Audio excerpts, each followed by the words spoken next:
ታላላቅ የአውሮፓ ክለቦችን ወቅታዊ ዕለታዊ የቡድን ዜና የተጫዋቾች የዝውውር መረጃዎችን ጨምሮ በርካታ ያሉ ስፖርታዊ ጥንቅሮችን የምታደምጡበት የስፖርት የመረጃ ክፍለ ጊዜና የዩቲዩብ ገጻችን ላይ ትገኛላችሁ።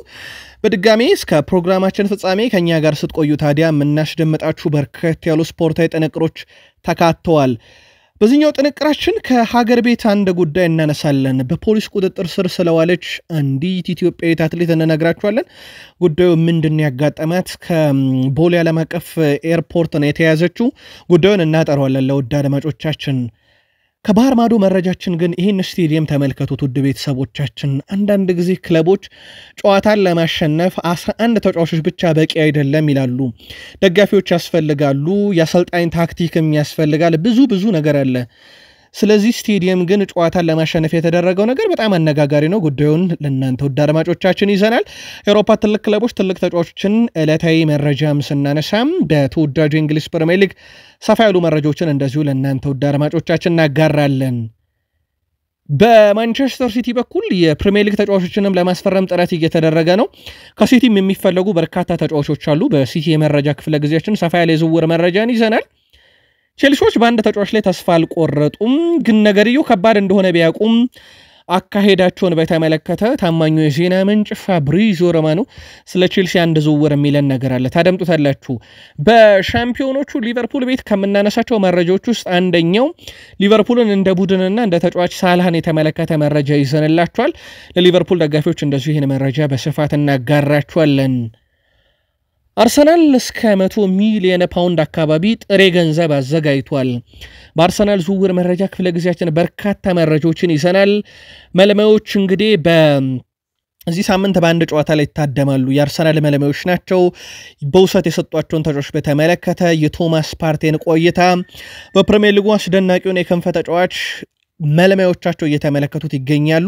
ከዛ በተጨማሪ በአርሰናል በኩል ሰፋ ያለ የዝውውር መረጃን ይዘናል። ከ5 ዓመት በኋላም ለመጀመሪያ ጊዜ አርሰናሎች የሚያስተናግዱት አንድ ክስተት በዚህ ዓመት መጨረሻ ይጠብቃቸዋል። ሰፋ ያለ መረጃ በአርሰናል ቤት ስለያዘኑ ቆዩን። የማንቸስተር ዩናይትድ ሌጀንዶች ስለ ክለባቸውም ብዙ ሐሳቦችን ብዙ አስተያየቶችን ይሰጣሉ። የጋሪ ኔቭል ደግሞ የዛሬው ለየት ያለ ነው። በእርግጥ ፖል ስኮልስ አይቀበለውም። ጋሪ ኔቭል የሚለን ነገር አለ ስለ ዩናይትድ። ለዩናይትድ ደጋፊዎች እናደርሳችኋለን። እናንተ በሀሳብ መስጫ ሳጥናችን ላይ ታደርሱናላችሁ። ምናልባት ከብሩኖ ፈርናንዴዝም ጋር በተያያዘ የተነሱ ነጥቦች ስላሉ ከፕሪሚየር ሊጉ ምርጡ ተጫዋች ስቲቨን ጄራርድ ጋር በተመለከተ ያነጻጸሩበትን መረጃ እናደርሳችኋለን። ዩናይትድ በኢሮፕ ሊጉ እንግዲህ የፍጻሜ ጨዋታ ሲያደርግ ከቡድን ዜና ጋር በተያያዘ በርካታ ጥያቄዎች መጥተውልናል። የተለያዩ መረጃዎችን ከዚህ ጋር በተያያዘ አካተናል። ከቶትናም ሆትስፐርስም ከተጋጣሚው ጋር በተያያዘ የቡድን ዜና እናነሳለን። ወጣት ላይ ትኩረት ያደረገውም የክሪስቶፈር ቪቪየልን የምልመላ ሂደትንም በተመለከተና ኦልድ ትራፎርድ በመጫወት ምክንያት ብቻ እንግዲህ ራሱን መቆጣጠር ስላቃተው አንድ ተጫዋች እንነግራችኋለን። እስከ ፕሮግራማችን ፍጻሜ ቆዩ። ላይክ አርጉን ውድ ቤተሰቦቻችን፣ አበረታቱን። ለሐሳብ አስተያየታችሁ ግን አስቀድመን ሁላችሁንም ከልብ ነው የምናመሰግነው።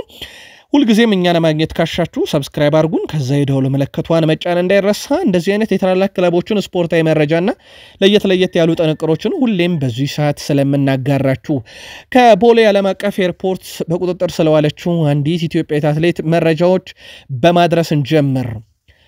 በትላንት በስቲያ በተጠናቀቀው የኢትዮጵያ አትሌቲክስ ሻምፒዮና በ1500 ሜትር ክለቧ መቻልን በመወከል ሁለተኛ መውጣት ውድድሯን ያጠናቀቀችው የመቻል ስፖርት ክለብ አትሌት ትዕግስት ግርማ ለቶኪዮ የዓለም አትሌቲክስ ሻምፒዮና ሚኒማ ለማምጣት ወደ ኳታር ዶሃ ዳይመንድ ሊግ በማቅናት ላይ ያለች ነው። በቦሌም ዓለም አቀፍ አየር ማረፊያ ከክለቧ በተላለፈ ደብዳቤ መሰረት በቁጥጥር ስር ዋለችው።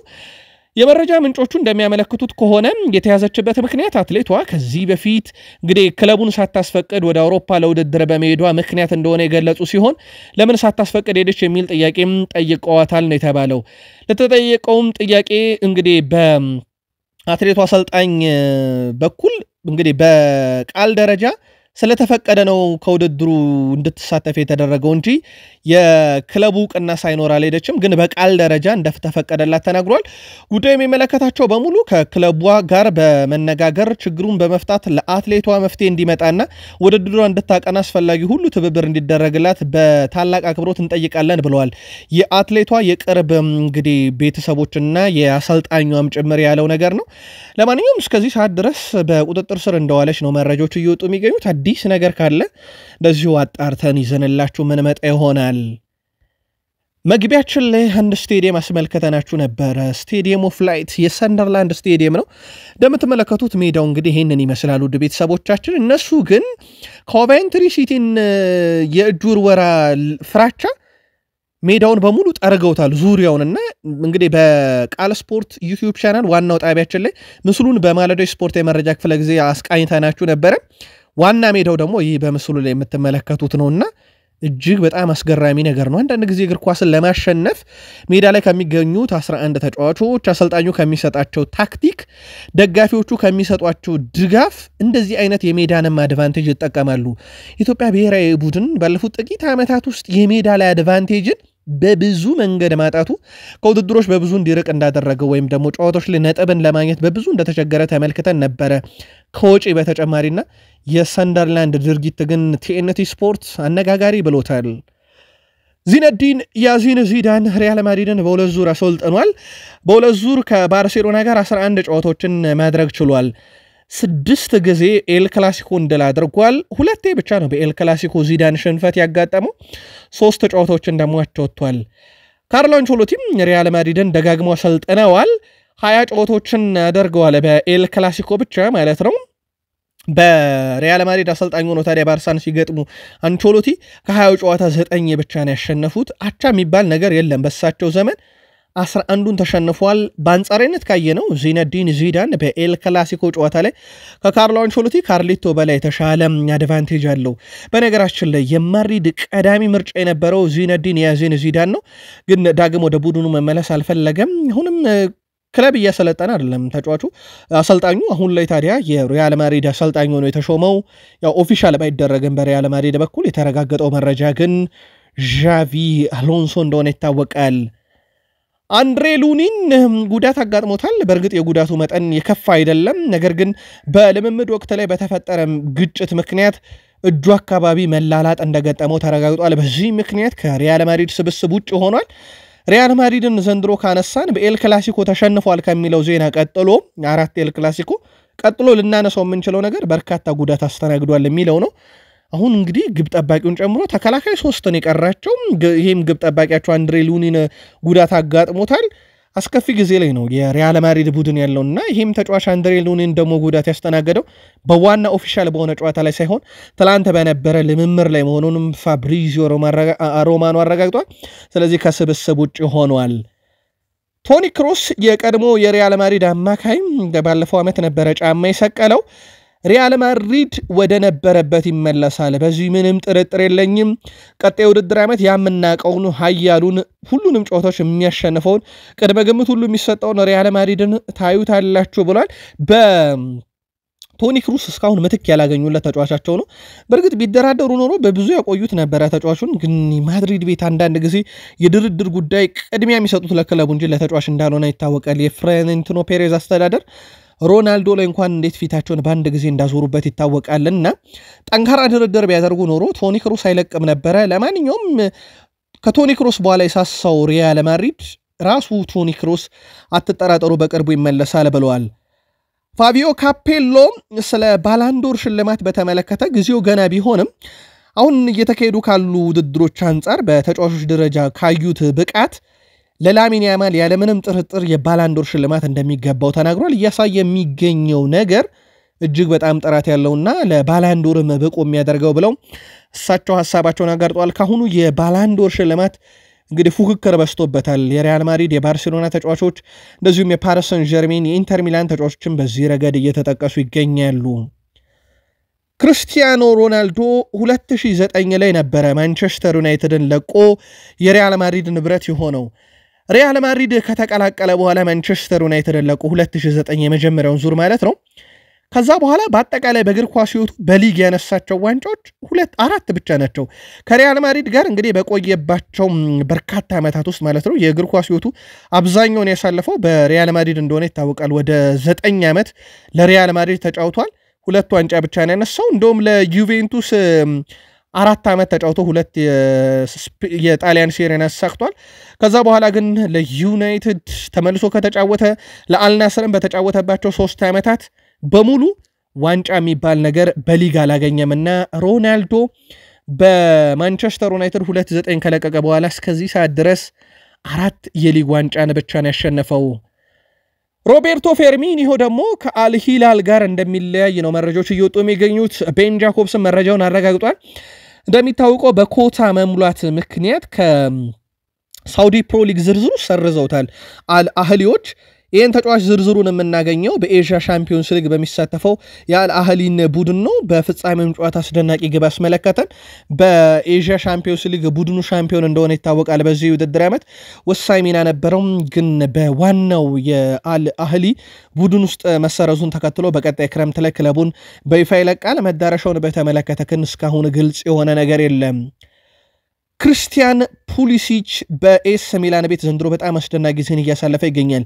የቡድኑ ቁልፍ ሲባል የነበረውና በዚህ ዓመት ይለቃል እየተባለ የሚገኘው ራፋኤል ሊያኦ በዚህ ውድድር ዓመት 12 ግብና 13 አሲስት አለው። በድምሩ ወደ 25 የሚጠጋ የግብ አስተዋጽኦ አለው። በዚህ ረገድ ክርስቲያን ፑሊሲች በጣም የተሻለ ቁጥር ያለው ከራፋኤል ሊያኦም በላይ አሁን ኤስ ሚላኖች የሚመኩበት ተጫዋቻቸው ሆኗል። 17 ግብና 12 አሲስት በአጠቃላይ 29 የግብ አስተዋጽኦን በዚህ ውድድር ዓመት አበርክቷል። እንደሚታወቀው ራፋኤል ሊያኦ በዚህ ክረምት ኤስ ሚላንን ይለቃል ተብሎ ይጠበቃል።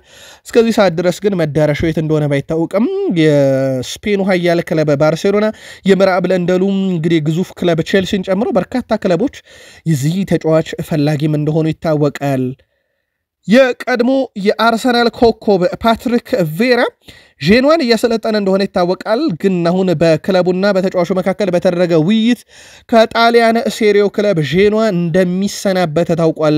ከጥቂት ቀናት በኋላ ማለት ነው። 2 የሴሪ ጨዋታዎች እንደቀሩ ይታወቃል። ከነኚህ ጨዋታዎች በኋላ በይፋ ከዤኗ አሰልጣኝነቱ እንደሚሰናበት ተረጋግጧል። እዛው ጣሊያን ቆይተን 1991 የሴሪ ዋንጫ ባለድል የነበረው በአውሮፓ ውድድሮችም ብሎም በጣሊያን እግር ኳስ ውድድር ድምቀት የነበረው ሳምፕዶሪያ ወደ 3ኛው ሊግ ወርዷል። ሴሪ ኤ፣ ሴሪ ቢ፣ አሁን ሴሪ ሲ ነው የሚገኘው ማለት ነው።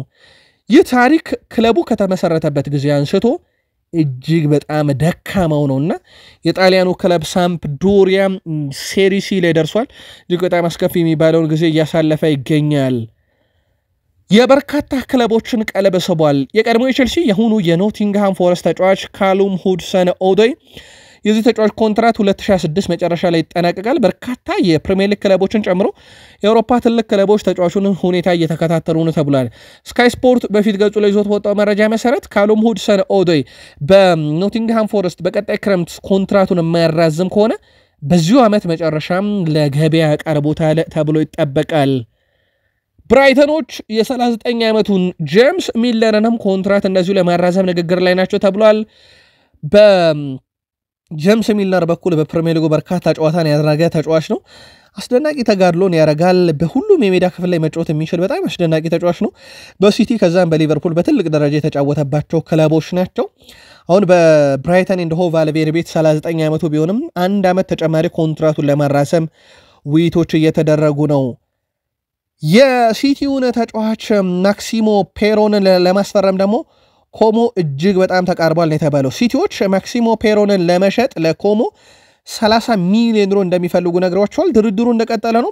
የሲቲ ወጣት ተጫዋቾችን በተመለከተ ግን ከቅርብ ጊዜ ወዲህ ፈላጊዎቻቸው በዝተዋል። ሌሎችም ተጫዋቾቻቸውን ለመውሰድ ጥረት የሚያደርጉ በርካታ ክለቦች አሉ። የጄምስ ማኬቴ አንደኛው ማሳያ ነው። ለማንኛውም ማክሲሞ ፔሮ በቀጣይ ኮሞን ይቀላቀላል ተብሎ ይጠበቃል። የሴስክ ፋብሬጋሱን ቡድን ኖቲንግሃም ፎረስቶች ደግሞ የፊት መስመር አጥቂያቸው ሊያም ዴላፕ በአመቱ መጨረሻ እንደሚለቅ ይጠበቃል። ከፈላጊዎቹ ብዛት አንጻር በክለቡ ይቆያል ተብሎ አይጠበቅም። ታዲያ ይህንን አጥቂያቸውን ለመተካት ጄምስ ማኬቴ የማንቸስተር ሲቲውን ወጣት ተጫዋች ወደ ቡድናቸው ለማምጣት እቅድ ይዟል የተባለው ወደ 5 የሚጠጉ ተጫዋቾችን በዝርዝራቸው ውስጥ ይዟል። እንደ ቴሌግራፍ ዘገባ ከሆነ ሊያም ዴላፕን ለመተካት ጄምስ ማኬቴ ግን ቁጥር 1 ምርጫ ሆኖ ብቅ ብሏል። የቶትንሃሙ ተከላካይ ስፍራ ተጫዋች ጀስቲን ኦዶጌ ማንቸስተር ሲቲ እሱን ለማስፈረም መፈለጉም እንግዲህ እንዳልወደደው ገልጿል። ስለ ማንቸስተር ሲቲ ፍላጎት ግድ የለኝም ያለው ኦዶጌ በጉዳትና በሁሉም ነገሮች የውድድር ዓመቱ ለኔ በጣም አስቸጋሪ ነበር ብሏል። አክሎም አሁን ላይ ቶትንሃም ዓመቱን በአማረ ሁኔታ እንዲያጠናቅቅ ጥረት እያደረኩ ነው። ትኩረቴ በሙሉ እሱ ነው። ሲቲ እኔን መፈለጉ ፍጹም ግድ የማይሰጠኝ ብሏል። ዋና ትኩረቴ ከቶትንሃም ጋር ዓመቱን በጥሩ ሁኔታ ማጠናቀቅ ስለሆነ ብሏል። በቀጣይ ክረምት ላይ ግን ይህም ተጫዋች በሲቲ መቆየቱ ነገር በጣም አጠራጣሪ ነው። ቼልሲዎች በዝውውር መስኮቱ ላይ የነቃ ተሳትፎን ክረምት ላይ ያደርጋሉ። እስካሁን በነገራችን ላይ 2 ተጫዋቾችን ከስፖርቲንግ ሊዝበን አምጥተዋል። ጆቫኒ ኳንዳን ከማንቸስተር ዩናይትድ በዚሁ ዓመት ነው የነጠቁት። ተጫዋቹ በዓመቱ መጨረሻም ቼልሲን ይቀላቀላሉ ተብሎ ይጠበቃል። አሁን ደግሞ የዲያን ሁይሰን ጉዳይ ነው ቼልሲ ፈተና የሆነበት። ተጫዋቹ ምርጫው ሪያል ማድሪድ መሆኑ ሪያል ማድሪድ በራሱ ተጫዋቹን በ3 ዙር ክፍያ ከበርነማውዝ ለማስፈረም ፍላጎት እንዳለው ከተረጋገጠ በኋላ የሁለቱን ክለቦች ድርድር ለመጠበቅ ወስኗል። እናም ከስምነት የማይጠናቀቅ ከሆነና ዲያን ሁይሰን ወደ ሪያል ማድሪድ የማይሄድ ከሆነ ከፈላጊዎቹ ከሊቨርፑልም ከአርሰናልም ቀድሞ ለመገኘት ቼልሲዎች ዝግጁ ናቸው ብሏል ፋብሪዞ ሮማኖ። ተጫዋቹ ላይ ያላቸውን ፍላጎት ከፍ ያለ ነው። በቅርቡም ከተጫዋቹ ወኪል ጋርም ድርድር የማድረግ ፍላጎት አላቸው። ምናልባት የሪያል ማድሪድን ጥያቄ ውድቅ ለማድረግ ተጫዋቹ ዝግጁ ከሆነ ወይም በጥቅማ ጥቅምና በሌሎች ጉዳዮች ከሪያል ማድሪድ ጋር የማይስማማ ከሆነ ክለቡ ቼልሲን ምርጫ እንዲያደርግ ማለት ነው። በ5ቱ ታላላቅ የአውሮፓ ሊጎች ከክፍት ጨዋታ በርካታ የግብ ዕድሎችን በመፍጠር ሳላህን የሚስተካከሉ የለም። ወደ 82 የግብ ዕድሎችን ፈጥሯል በዚህ ውድድር ዓመት ከክፍት ጨዋታ ብቻ። ያው ሳላህ በእርግጥ ከቆሙ ኳሶች ጋር ብዙ የሚገናኝ አይነት ተጫዋች አይደለም። ያው ፍጹም ቅጣት ምት ማስቆጠር ከክፍት ጨዋታ ያልተገኘ ወይም ከቆመ ኳስ የተገኘ ግብ ተብሎም ነው የሚያዘው።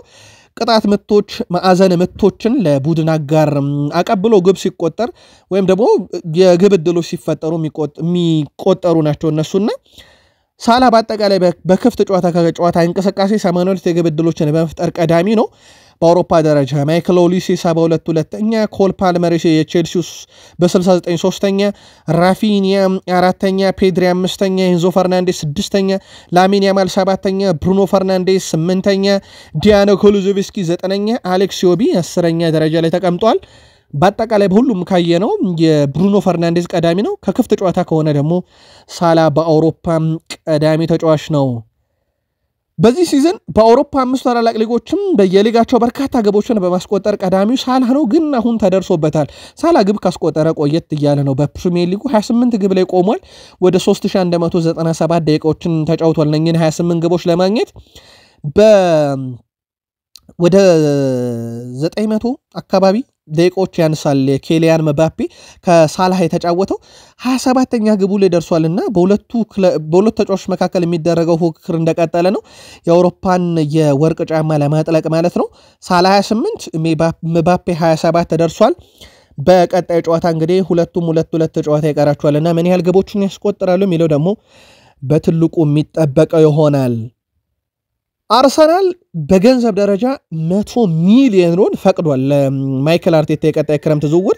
አርሰናል በዘንድሮ የውድድር ዓመት የታየበትን የቡድን ስብስብ ክፍተቶችን ለመሙላት በክረምት የነቃ ተሳትፎን ያደርጋል ተብሎ ይጠበቃል። ስካይ ስፖርት እንደዘገበው ከሆነ በአሁኑ ክረምት ዝውውር መስኮት አርሰናል 100 ሚሊዮን ዩሮ በጥሬ ገንዘብ ተመድቧል።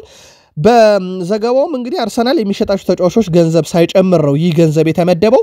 ስለዚህ ከተጫዋቾች ሽያጭ አጠቃላይ ደግሞ የሚያገኘውንም ገንዘብ በዚሁ ላይ ነው የሚያውለውና በገንዘብ ደረጃ ግን 100 ሚሊዮን ዩሮ ተመድቧል። በርካታ ተጫዋቾች ወደ ቡድኑ ይጠበቃሉ። መለማዮችን በየስቴዲየሞቹ እየላኩ ነው። ግን አንዳንድ ዝውውሮች ላይ ልዩነቶች መፈጠር ጀምረዋል። ማይክል አርቴታ የሚያደንቁት አሌክሳንደር ኢሳክ፣ አንድሪያ ቤርታ የሚያደንቁት ቪክተር ጊዮኬሬስ እንደዚሁ በተለያዩ የሜዳ ክፍሎች ላይ ቅድሚያ እንስጥ በሚል ማይክል አርቴታ ግብ ጠባቂን ይፈልጋሉ። አንድሪያ ቤርታ የለም ግብ ጠባቂ በቂን ያለን አጥቂ መስመርና ሌሎች ላይ ክፍተቶች ላይ መሙላት አለብን የሚሉ ልዩነቶች እንደተጠበቁ ሆኖ ማለት ነው። አርሰናል በክረምት የዝውውር መስኮት ማስፈረም ከሚፈልጋቸው ተጫዋቾች አንዱ ታዲያ ግብ ጠባቂ ነው። ጆዋን ጋርሻ የማይከል አርቴታ ምርጫ ነው፣ የአንድሪያ ቤርታ ምርጫ ባይሆንም በስፔን ላ ሊጋ ስፓኞል ከባርሴሎና ጋር በሚያደርጉት ጨዋታ ላይ አርሰናል ማለማዮችን ሊልክ እንደሚችል ነው ዴሮ ስፖርት እያስነበበው። እስከዚህ ሰዓት ድረስ በሩመር ደረጃ ነው። አርሰናሎች ለረጅም ጊዜ ይህን ግብ ጠባቂ ሲከታተሉት ነበር። ባለፈውም ክረምት ካስታውሳችሁ ስሙ ሲያዝ ነበር። ለማንኛውም ሌሎች የሜዳ ክፍሎችን ካጠናከሩ በኋላ ግን ገንዘብ ከተረፋቸው እዚህ ግብ ጠባቂ ላይ ፈሰስ ያደርጉታል ተብሎ ይጠበቃል። የአርሰናል ተጫዋች ሆኖና በውሰት በጣሊያኑ ክለብ ላዚዮ አሪፍ የሚባል ጊዜን እያሳለፈ የሚገኘው ኑኖ ታቫሬዝ ወደ አርሰናል እንደማይመለስ ነው እየተዘገበ የሚገኘው። ዘገባዎች እንደሚያመለክቱት ከሆነም አርሰናል ተጫዋቹን በቋሚ ለላዚዮ በመሸጥ የመጀመሪያ ሽያጫቸውን ለማድረግ ምን ያቀዱት የጣሊያኑ ክለብ ላዚዮ ተጫዋቹን በቋሚ ያስፈረም ይፈልጋል። በዋጋ ጉዳይ ላይ ግን ከአርሰናል ጋር ድርድር ማድረግ ይፈልጋሉ ተብሏል። እናም በቀጣይ የሚጠበቀው ነገር በምን ያክል ገንዘብ ላዚዮች ቋሚ እናደርገው የሚለውን ከአርሰናል ጋር የመወያየት ሂደት ይሆናል ማለት ነው። የመሃል ሜዳ ክፍል ተጫዋቻቸው ቶማስ ፓርቴን በተመለከተ ደግሞ በክረምቱ የሚመጡ የሳውዲ አረቢያ ክለቦች ጥያቄ እንደተጠበቀ ነው። እስከዚህ ሰዓት ድረስ ግን ፍቃደኛ አይደለም ቶማስ ፓርቴ ከአንድም የሳውዲ ክለብ ጋር ለመነጋገር። ጋና የተጫዋች በአርሰናል ቤት የመቆየት አሁንም ፍላጎት አለው። ተጨማሪ ኮንትራትም ለመፈረም ከሌሎች ክለቦች የሚመጡ የዝውውር ጥያቄዎችን እስከዚህ ሰዓት ድረስ አልተቀበለም። ጋና የመሃል ሜዳ ተጫዋች አርሰናል ዙቤሜንዲን ለማስፈረም ስምምነት ላይ ከደረሰ በኋላ ከክለቡ ይወጣል የሚል ስጋት ቢኖርም ተጫዋቹ ግን አሁንም የመልቀቅ እቅድ የለውም ይላል የሳይመን ኮሊንስ ዘገባ። ቶማስ ፓርቴ ከአርሰናል ጋር ስምምነት ላይ እንደሚደርስ ይጠበቃል። በአርሰናል በኩል ተጫዋቹን የማቆየት ፍላጎት አለ። አሁን ላይ ተጫዋቹ ጋር እየተደረገ ያለው ድርድርም ጠንከር ያለ ነው ተብሏል። ያው እንዲህ የሚቆይበት ዋናው ምክንያት ተጫዋቾች እድሜያቸው እየገፋ ሲሄድ ክለቦች አጭር ጊዜ ኮንትራት ሲደመር ደግሞ አነስተኛ የደሞዝ ሂሳብን ይፈልጋሉ። ተጫዋቾች ደግሞ ቢያንስ ደሞዙ አነስ ቢል ኮንትራቱ እንዲራዘምላቸው ይፈልጋሉና እንደዚህ አይነት ጉዳዮች የጥቅማ ጥቅም ጉዳይ ነው የሚያዘገዩትና ለማንኛውም የኮንትራት ድርድሩ እንደቀጠለ ነው። የኒኮ ዊሊያምስ ወቅታዊ አቋም ለአርሰናል ደስታን አልፈጠረም ተብሏልና አርሰናሎች አሁን በኒኮ ዊሊያምስ ላይ እንደ አምነው አይነት እንቅስቃሴን እያደረጉ እንዳልሆነ ይታወቃል። አሁን ላይ ታዲያ ሌሎች ተጫዋቾች ላይ ትኩረት ማድረግ ጀምረዋል። በዚህ መሰረት በአርሰናል በኩል የኒካስል ዩናይትዱን የመስመር አጥቂ አንቶኒዮ ጎርደን ላይ ፍላጎት ማሳየት ጀምረዋል ነው የተባለው። በፕሪሚየር ሊጉ በጣም ጥሩ የሚባል ጊዜን እያሳለፈ ይገኛል። የቀድሞ ኤቨርተን የሆኑ የኒካስል ዩናይትድ የክንፍ መስመር ተጫዋች በዛ ላይ ፕሪሚየር ሊግ ልምድ አለው። ኒኮ ዊሊያምስ እንደ አምና አይነት አቋምን እያሳየ አይደለም። ዘንድሮ በተጠበቀው ልክ አይደለም። ምንም እንኳን ቡድኑ ኤሮፕ ሊግ ላይ ለነበረው ተሳትፎ ወሳኝ ሚና ካላቸው ተጫዋች ቢጠቀስም አርሰናሎች በጥብቅ በፈለጉበት ዓመት አይነት ብቃት ላይ ለመሆኑ ፊታቸውን እንዲያዞሩ አድርጓል። ፋቪዮ ቬራ በውሰት ለፖርቶ እየተጫወተ ይገኛል። የአርሰናል ንብረት ነው። ያው በቅርቡ የውሰቱ ሁሉ ይጠናቀቃል። እናም በጁን ወር ወደ አርሰናል ይመለሳል። እስካሁን አርሰናሎች ከውሳኔ ያልደረሱም ተጫዋቹን በማቆየት ጉዳይ ላይ የመሸጥ ዕድሉ ነው ከፍ ያለ የሚገኘው። ሌላኛው ሌሳንድሮ ትሮሳርድ ካስታወሳችሁ ከባለፈው ክረምት ጀምሮ ተጫዋቹን ለማስፈረም የሳውዲ ክለቦች እንግዲህ ፍላጎት ነበራቸው። እናም በዚህ የዝውውር መስኮትም ተጫዋቹን ለማስፈረም ወደ አርሰናል ሊቀርቡ ይችላሉ የሚሉ መረጃዎች እየወጡ ነው። ሳይመን ኮሊንስም ይህንን አረጋግጧል። በክረምት የዝውውር መስኮት አርሰናሎች ገንዘብ ማግኘት ይፈልጋሉና የትሮሳርድ ፈላጊ ከአረቡ ዓለም በርከት ብለውም ይመጣሉ ተብሎ ይጠበቃል። ሌላኛው የቤንጃሚን ሼሽኮና የቪክተር ጊዮኬሬስ ጉዳይን በተመለከተ አርሰናል አሁን እየሰራ የሚገኘው ጊዮኬሬስ ላይ ነው። ቤንጃሚን ሼሽኮ የውል ማፍረሻ እስከ 80 ሚሊዮን ዩሮ ነው ተጽፎ ያለው። የጊዮኬሬስ 100 ሚሊዮን ዩሮ ነው። ያው ስፖርቲንግ ሊዝበን በድርድር ተጫዋቹን እስከ 70 ሚሊዮን ዩሮ ወይም 72 ሚሊዮን ዩሮ አካባቢ ይለቁታል ተብሎ ይጠበቃል። እና አርሰናል አሁን ድርድሩን ያደርጋል ተብሎ የሚጠበቀው በስንት ዙር ይከፈል በሚለው ጉዳይ ነው።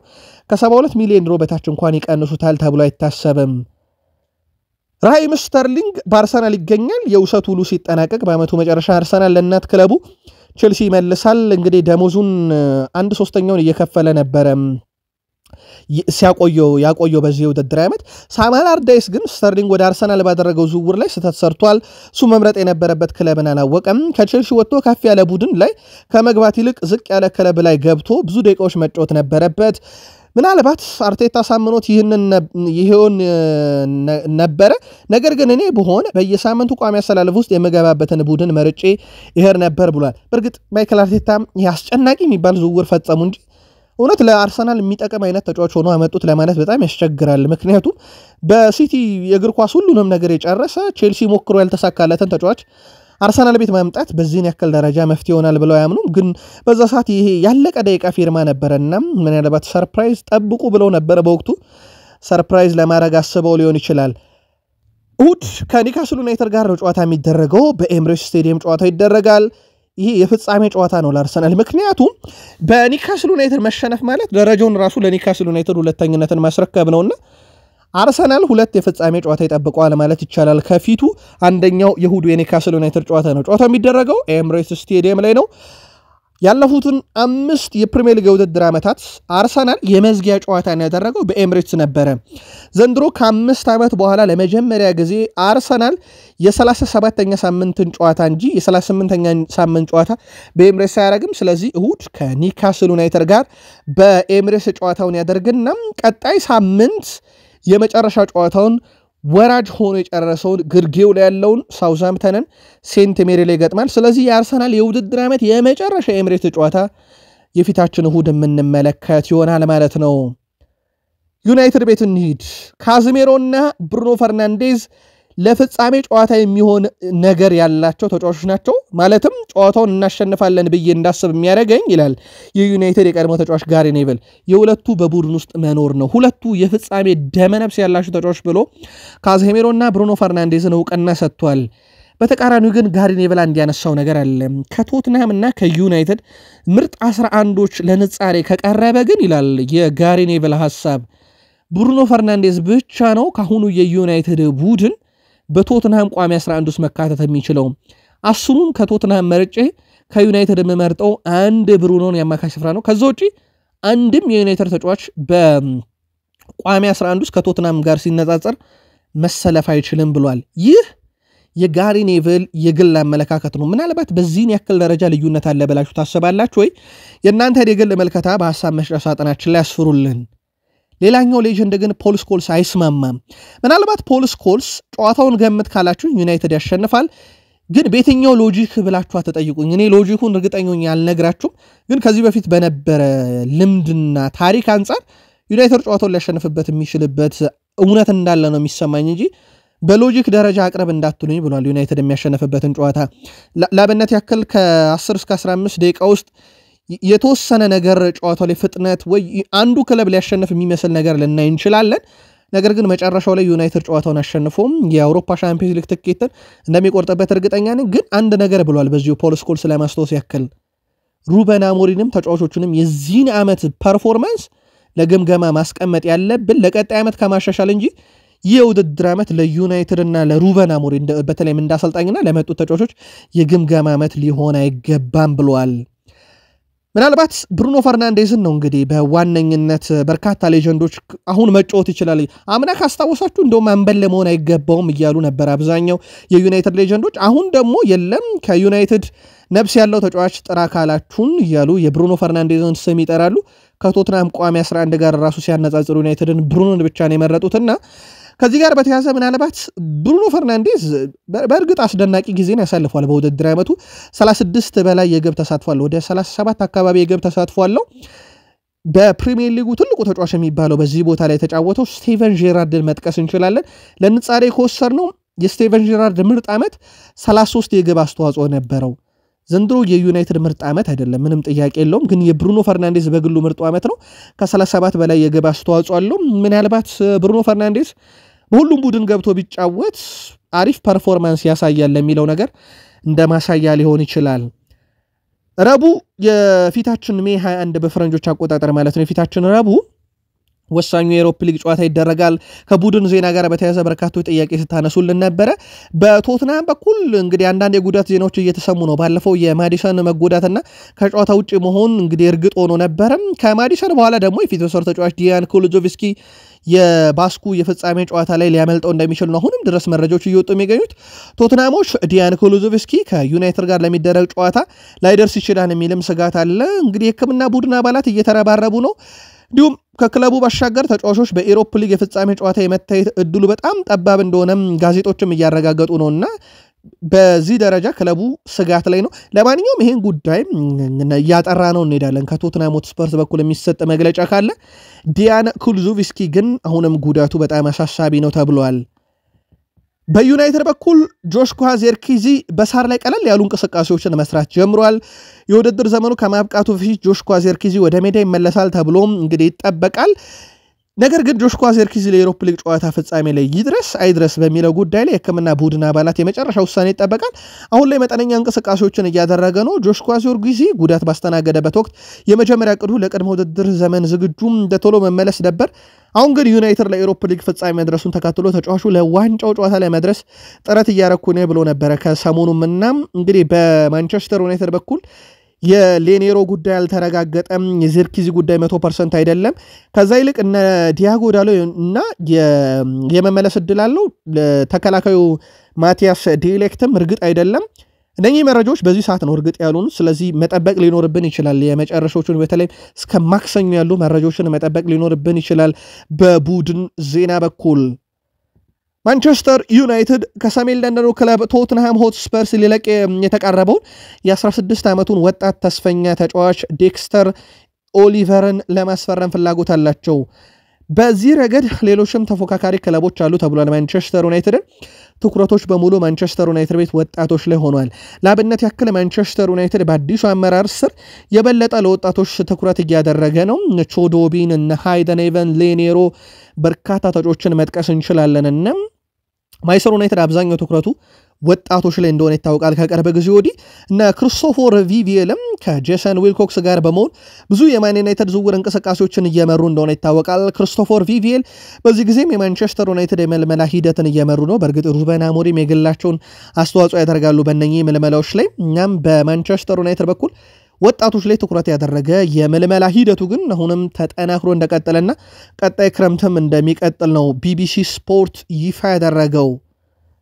የዌስትሃሙ አማካይ ተጫዋች ጊዶ ሮድሪጌዝ በኦልትራፎርድ በዚህ ሳምንት የመጫወት እድል አግኝቶ ነበር። ቡድኑ ዌስትሃም 2-0 ማንቸስተር ዩናይትድን ባሸነፈበት ጨዋታ ደስቴን መቆጣጠር አቅቶኝ እጅግ በጣም ስሜታዊ ሆኛለሁ ብሏል ጊዶ ሮድሪጌዝ። በልጅነቱ ሁድ ቤት ውስጥ ሆኖ የፕሪሚየር ሊግ ጨዋታን ሲመለከት በኦልትራፎርድ የሚደረጉ ጨዋታዎች ይማርኩት እንደነበረና አንድ ቀን የእግር ኳስ ተጫዋች የመሆን ህልም እንደነበረውና ባገኘውም እንግዲህ ተነሳሽነት እና ቁርጠኝነት እግር ኳስ መጫወትን አሳክቷል። ይሄንን የሚናገረው ጊዶ ሮድሪጌዝ ከዛ በኋላ ግን ኦልትራፎርድ ላይ መጫወት ህልሜ ነበረ እና በዚህ ሳምንት ኦልትራፎርድ ላይ ማንቸስተር ዩናይትድን ስንገጥም ራሴን መቆጣጠር አቅቶኝ ነበረ፣ ሳነባም ነበረ ብሏልና ተጫዋቹ በማህበራዊ ትስስር ገጹም ላይ እንደዚሁ እንግዲህ አይኖቹ በእንባ ተሞልተው ነበረ መልእክቱንም ሲያጋራ የነበረው። በቀጥታ በምስል ማለት ነው ቪዲዮ ቀርጾ ነበር የለቀቀው። ኦልትራፎርድ ላይ መጫወት ህልሜን እንደማሳካት ነው፣ ለወደፊትም ተነሳሽነት ይፈጥርልኛል ብሏል። በቴሌቪዥን መስኮት አይቶ ተነሳሽነት የፈጠረለት ኦልትራፎርድ ላይ መጫወት ለሱ ትልቅ ልም እንደነበረ ነው የተናገረው። ልክ በዚች ቀን 1994 ማንቸስተር ዩናይትድ በኤፍኤ ካፕ ፍጻሜ ጨዋታ ቼልሲን 4-0 በመርታት የዋንጫ ባለቤት ሆነ። 1993-94 የውድድር ዓመትም በማንቸስተር ዩናይትድ የእግር ኳስ ታሪክ ለመጀመሪያ ጊዜ የሁለትዮሽ ዋንጫን ያነሱበት ቀን ነበረ። ይህ ጊዜ እንግዲህ አሁን ረጅም ጊዜ ሆኖታል። አሁን ያለው የማንቸስተር ዩናይትድ ቡድን ኤሮፕ ሊግን አሳክቶ በአቋራጭ ሻምፒዮንስ ሊግን ትኬት ለመቁረጥ የሚፋለም በፕሪሚየር ሊጉ 16ኛ ደረጃ ላይ ያለ በዓለማችን ላይ ግዙፍ ደጋፊዎች ያሉት በዓለማችን ላይ ሁለተኛ ውድ ክለብ ነው ከሪያል ማድሪድ ቀጥሎ። ያኔ እንደዚህ አይነት ቡድን ነበር ለማለት ነው። የሪያል ማድሪድ የላሊጋ መርሃ ግብር ስቴዲየም መግቢያ ትኬቶች አሁንም በገበያ ላይ እንደሚገኙ ተገልጿል። የሪያል ማድሪድ ስቴዲየም መግቢያ ትኬት በመጪውም ቀን ሳይጠናቀቁ ሲቀሩ በጨዋታ ቀን ሳይጠናቀቁ ሲቀሩ በዚህ ውድድር ዓመት ለመጀመሪያ ጊዜ ነው በማሎርካ ጨዋታ ላይ በሳንቲያጎ ቤርናቡ እንግዲህ ሙሉ ለሙሉ ደጋፊዎች ላይ ገቡ እንደሚችሉ ተረጋግጧል። በሌላ በኩል ሎስ ብላንኮች በጨዋታው ላይ ቪኒሲየስ ጁኒየር፣ ሩዲገር፣ ሮድሪጎ፣ ቹዋሚኒ፣ ካማቪንጋ፣ ሜንዲ እና ሉካስ ቫስኬዝ ግብ ጠባቂ አንድሬ ሉኒንን ጭምር ግልጋሎት እንደማያገኙ ይታወቃል። ማድሪድ ከጊዜ ወደ ጊዜ እየሳሳ ከመሆኑም በላይ በውጤት ማጣት ምክንያት ስቴዲየሞችም እንደዚሁ አልሞላ ማለት ጀምሯል። የዛሬው ጨዋታ ደግሞ ላሊጋውን የመወሰን አቅም እንዳለው ደጋግመን ነግረናቸዋል። እንደሚታወቀው የዛሬው የማሎርካና የሪያል ማድሪድ ጨዋታ ምሽት 4:30 ይደረጋል። ከላሊጋው መሪ በ7 ነጥብ ይርቃል ሪያል ማድሪድ። እንደዚሁ ደግሞ በማሎርካ በኩል በሂሳባዊ ስሌት የዩሮፓ ሊግ ተሳትፎን የሚያገኙበት እድል ስላለ ለማድሪድ ፈተና ይሆናሉ ተብሎ ይጠበቃል። በሌሎች ስቴዲየሞች ዲፖርቲቮ አላቬስ ከቫሌንሺያ፣ ቪላሪያል ከሌጋኒስ ዛሬ ምሽት የሚደረጉ ጨዋታዎች ናቸው። ጨዋታዎቹን እንድታዩ እንድትኮመኩሙ ጋብዘናችሁ የአሁኑን ስርጭታችን እዚህ ጋር ነው የሚያበቃው። በቀጣይ እንገናኛለን። በደህና ቆዩ።